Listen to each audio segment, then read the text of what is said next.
வாங்க.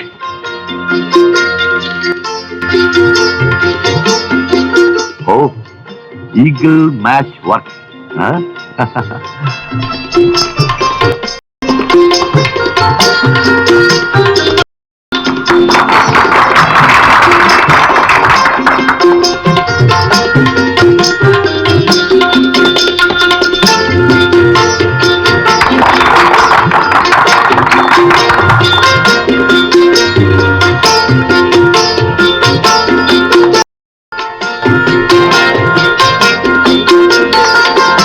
சந்திரா, நீ மென்மேலும் வளர்ந்து சிறப்போட வாழணும். என்னுடைய மனப்பூர்வமான வாழ்த்துக்கள்.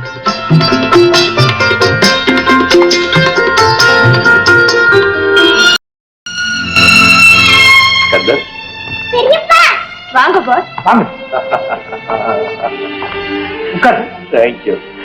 ஏதோ நாடகம் நடத்துறாங்களா? எனக்கு 2 டிக்கெட் கொடுத்தாங்க. நான் எங்க போறேன்? நீ லலிதாவும் போயிட்டு வாங்க. நான் பாப்பா கூட விளையாடி. என்ன கொஞ்ச நாள் அவளுக்கு உடம்பே சரியில்லை பாஸ். அடிக்கடி வாந்தி எடுக்கிறா, மயக்கம் வருதுங்கிறா, எதுவுமே சாப்பிடுறது இல்ல. கங்க்ராச்சுலேஷன், நீ அப்பாவாக போற. செல்வி, உனக்கு ஒரு தம்பி பாப்பா பிறக்க போறான். அது உங்க அம்மா போய் என்ன முதலாளி, சௌக்கியமா? என்ன ஆளு ஒரு தெரியாம இழைச்சு போயிருக்கீங்க? காதுல வந்து உழுத.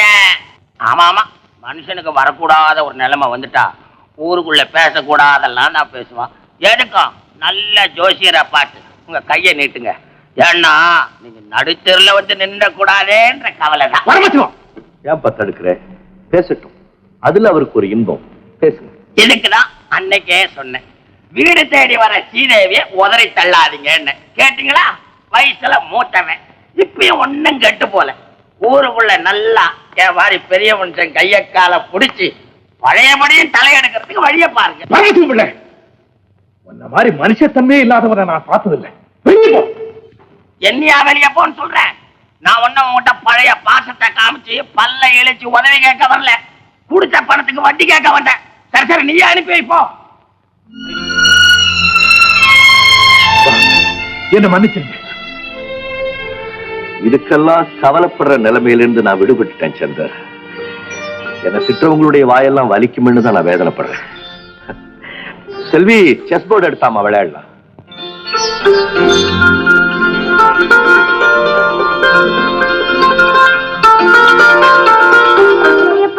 செஸ் போர்டுல ராஜாக்கா உடைஞ்சு போச்சு.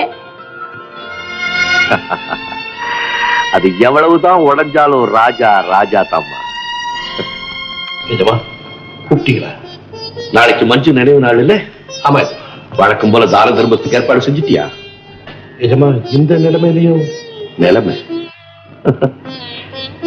மாறலாம், ஆனா மனுஷன் மாறக்கூடாது. போ, வழக்கம் போல எல்லாம் ஏற்பாடு செய். சரி.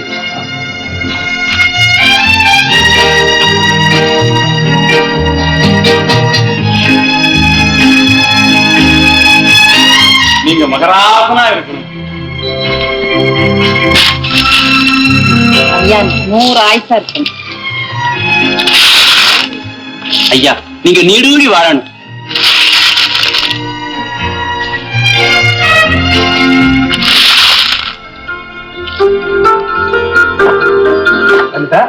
ஃபைல் எல்லாம் எடுத்து வச்சாச்சா? ஓ, நீங்க சொன்னதெல்லாம் ஒரு தடவை 2 தடவை செக் பண்ணி எடுத்து வச்சுட்டேன். நமஸ்காரம் சார். நமஸ்காரம். வாங்க. என்ன ரங்கசாமி, அபூர்வமா? என்ன அப்பாவு, சௌக்கியமா? நாங்க நல்லா தாங்க இருக்கோம். நானும் உங்களை தான் கேட்டேன். நீங்க சௌக்கியமானு கேட்டேளே, அப்படி கேட்க வேண்டியது எங்களே இல்ல சார்.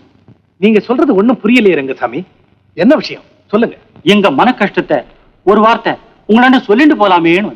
சொல்லுங்க, என்ன உதவி வேணும்னாலும் செய்யறேன். எங்க 2 பேருக்கு உதவி செய்த புண்ணியம் இல்லைங்க. எங்களை மாதிரி 1000 பேர் கூடு கட்டி குடி இருக்கிற ஆலமரம் இப்பவோ எப்பவோன்னு ஆடிக்கிட்டு இருக்கு. அது நிலைச்சு நிக்க நீங்க தாங்க ஏதாவது வழி செய்யணும்.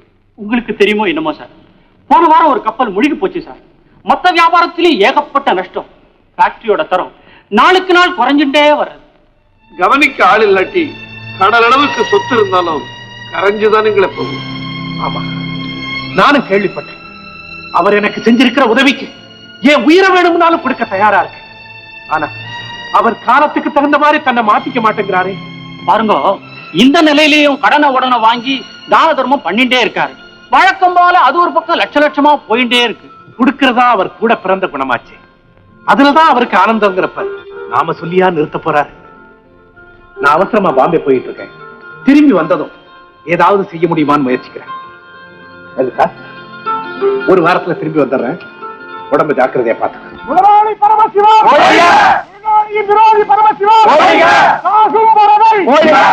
தொழிலாளர் துரோகி பரமசிவம், தொழிலாளர் ரத்தத்தை குடிக்கும் பரமசிவம், பணப்பேய் பரமசிவம், பணப்பேய் ரத்தத்தை குடிக்கும் பரமசிவம் ஒழிக, ஒழிக ஏழைகள் ரத்தத்தை குடிக்கும் பரமசிவம் ஒழிக. தடிப்பையில ஏன் ஒண்ணு சோத்து தின்ட்டு என்னவா ஒழிகன்ற மாமா அப்படி பெண்ணை கடிச்சா மாமா. நான் இப்படி சொல்லினாக்க உயிரை எடுத்துருக்கோம். போய் தொலைகிட்டுமே மாமா ரத்தத்தை குடிக்காதீங்க மாமா, ஏழைகள் ரத்தத்தை குடிக்காதீங்க மாமா. யாருடா அவன்? இன்னைக்கு புரட்டாசி சனிக்கிழமை, இன்னைக்கு விரதம். தக்காளி ஜூஸ் சாப்பிடுறேன், உடம்புக்கு நல்லதுன்னு. தக்காளி ஜூஸா? ஏன் இப்படி எல்லாரும் கூச்சல் போடுறாங்க? வேற ஒண்ணு இல்ல, அதிகமா சம்பளம் வேணும்னு நானுங்க நட்ட கணக்க காமிச்சேன், அதுக்கு போய் கட்டுறானுங்க. நஷ்டமா? அப்ப மூட வேண்டியதுதான். நீ ஒரு பைத்தியக்கார பொண்ணுமா, வருஷத்துக்கு 10 லட்சம் ரூபாய் லாபம் தான். அப்படி வருஷம் நட்ட கணக்கு காமிச்சு இழுத்து 2 மாசம் 3 நாளா அந்த பயல்கள்லாம் நம்ம சொந்த பேச்சு கேட்பானுங்க. இனிமே அது நடக்காது. அவங்களுக்கு எல்லாம் புரிஞ்சு போச்சு. வருஷத்துக்கு 10 லட்சம் கொள்ளை லாபம் அடிக்கும் கள்ளப்பண மூட்டையே ஒழிக அப்படின்னு போஸ்டர் ஓட்டியிருக்கான். ஐயோ, இந்த விவரம் அவங்களுக்கு எப்படி தெரிஞ்சது? அந்த பயல் தானே அப்பாவு போறோம்னு எல்லாத்தையும் காட்டி கொடுத்துட்டு போயிட்டான் போல் இருக்கு. மாமா நீங்க ஒண்ணும் கவலைப்படாதீங்க, நான் போய் சமாதானப்படுத்துறேன். ஆமாண்டா ஐயா, வீட்டை விட்டு வெளியவும் போக முடியல, வீட்டுக்குள்ளேயே வர முடியல. ஜன்னல் கதவெல்லாம் புது கண்ணாடியா போட்டு வச்சிருந்த வெறும் ஓட்டையா ஆக்கிட்டாங்கடா அந்த பயலுக்கிட்டே. கூடவோ குறைச்சோ பேசி சமாதானம் பண்ணு போ. டேய் என்ன கூப்பிட்டுட்டே இருக்க? கூடன்னு ஒரு வார்த்தைக்கு தான் சொன்னேன், நீ குறைச்சே பேசு போ. சரி சரி. அம்மாடி வயிறு சரியில்லை, விரதமாச்சே, அந்த 6 இட்லி எடுத்துட்டு வா. செல்வி, செல்வி, யாருங்க வேணும்? ஐயோ, வீட்டுல யாருமே இல்லையா? லலிதா, என்ன? இடுப்பு வலி.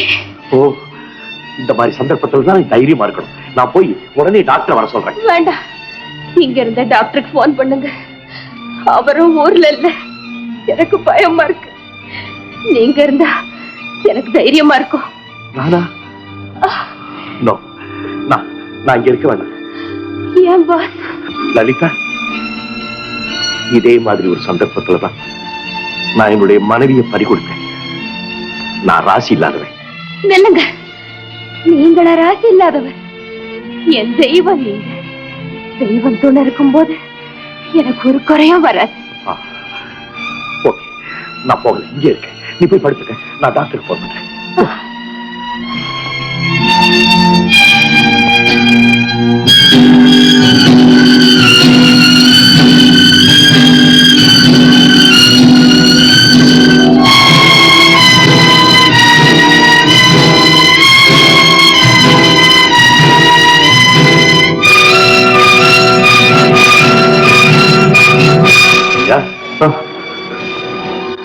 காலையிலிருந்து ஒண்ணுமே சாப்பிடாம நடந்துட்டே இருக்கீங்க. ஒண்ணு ஆயிடாது. வாங்க, ஒரு வாய் சாப்பிட்டு வந்துருங்க. எனக்கு வேண்டாம்.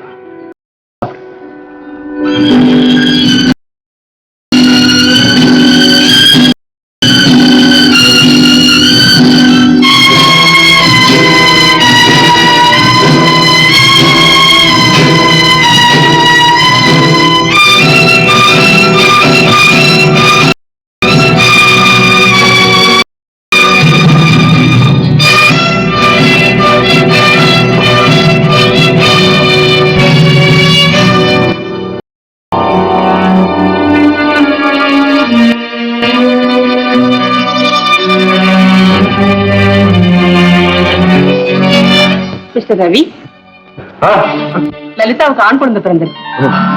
லலிதா, அவங்க நல்லா இருக்காங்க.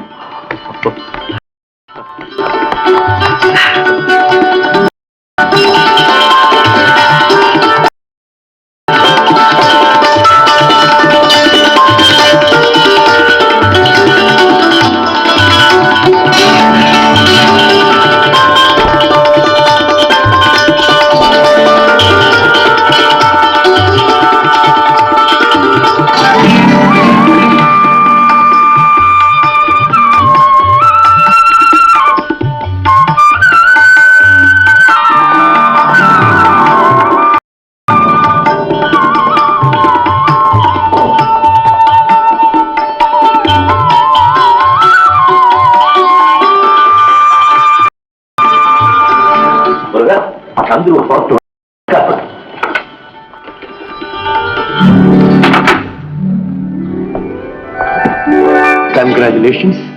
உன் மனைவி சௌக்கியமா இருக்காங்க. அப்பா